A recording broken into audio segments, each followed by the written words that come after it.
মহামৃত্যুঞ্জয় মন্ত্র। হিন্দু শাস্ত্রে যত মন্ত্র রয়েছে তার মধ্যে অন্যতম এবং প্রধান শক্তিশালী একটি মন্ত্র হল এই মহামৃত্যুঞ্জয় মন্ত্র। এই মন্ত্রকে বলা হয় সর্বরোগ হরণকারী মন্ত্র, অর্থাৎ এই মন্ত্র সব রোগ হরণ করতে পারে। এই মন্ত্রের প্রয়োগে মৃত্যুকে জয় করা সম্ভব বলে এই মন্ত্রকে মৃত্যুঞ্জয় মন্ত্র বলা হয়ে থাকে। এই মন্ত্রের উল্লেখ রয়েছে ঋগ্বেদে এবং তার সঙ্গে সঙ্গে রয়েছে মার্কেন্ডীয় পুরাণে।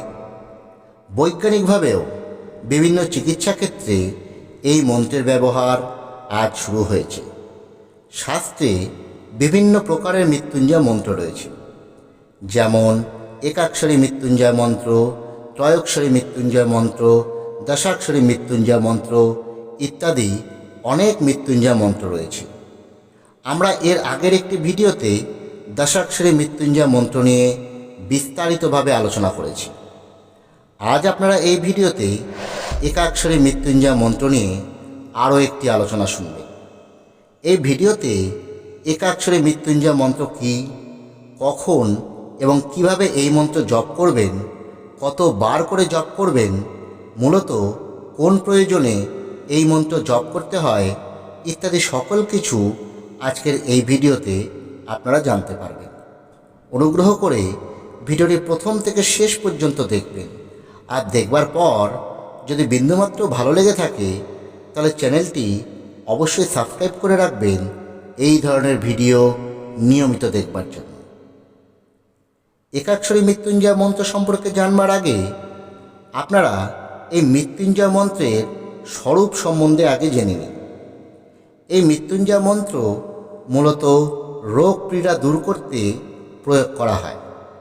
এই মন্ত্রের সঠিক প্রয়োগে অনেক জটিল থেকে জটিলতর রোগও খুব সহজেই নিরাময় সম্ভব হয়।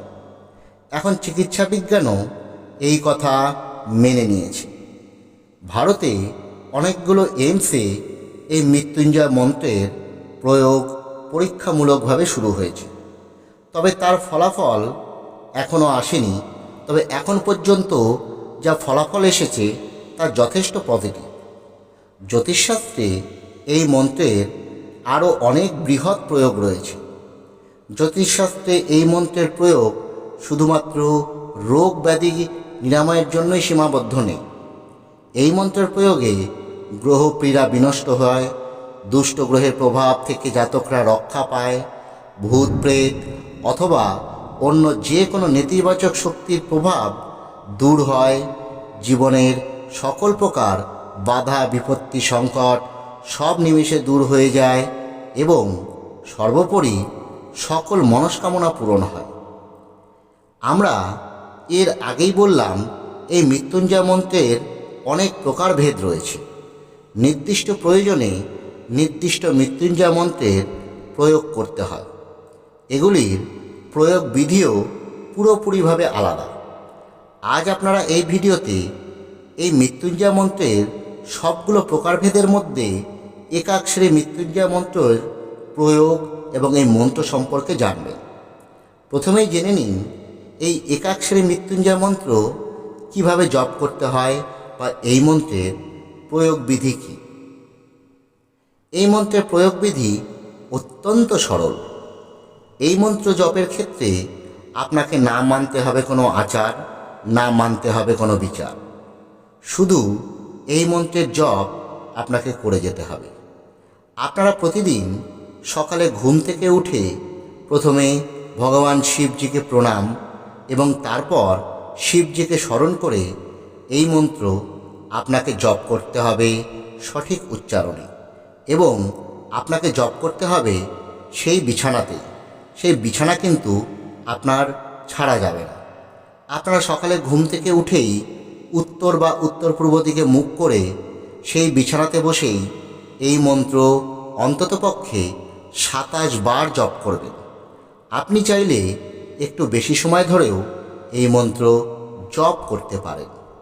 আপনি এই মন্ত্র জপ করে আবার ভগবান শিবকে প্রণাম করে তারপর আপনি বিছানা ছাড়বেন। কিছুদিন আপনাকে এই মন্ত্রের জপ করে যেতে হবে। অল্প কিছুদিনের মধ্যেই এই মন্ত্রের চমৎকারী প্রভাব আপনারা আপনার জীবনে নিজে থেকেই দেখতে পারবেন। এবার বলি এই মন্ত্র জপের ফল, অর্থাৎ কেন এই মন্ত্র জপ করতে হয় বা কী কারণে এই মন্ত্র আপনি জপ করবেন। সাধারণ জীবনযাপনে আপনার সুস্বাস্থ্যের জন্য এই মন্ত্র জপ করতে হয়, অর্থাৎ আপনার রোগহীন জীবনের জন্য এই মন্ত্র আপনাকে জপ করা প্রয়োজন। যারা সারা বছর ধরেই ছোটোখাটো রোগ ভোগে ভুগছেন তারা এই মন্ত্র জপ করলে খুব ভালো ফল পাবেন। অর্থাৎ আপনারা যারা ছোটোখাটো রোগে সারা বছরই বিভিন্ন কারণে অসুস্থ থাকেন তারা এই মন্ত্র জপ করা শুরু করুন। দেখবেন খুব তাড়াতাড়ি এই সমস্ত ছোটোখাটো রোগ থেকে আপনি নিস্তার পাচ্ছেন। তাহলে বন্ধুরা, প্রয়োগ বিধি এবং এই মন্ত্র জপের ফলাফল বা ফল আপনারা জানলেন। এবার জানবেন এই মন্ত্রের সঠিক উচ্চারণ বা এই মন্ত্রটি আসলে কি।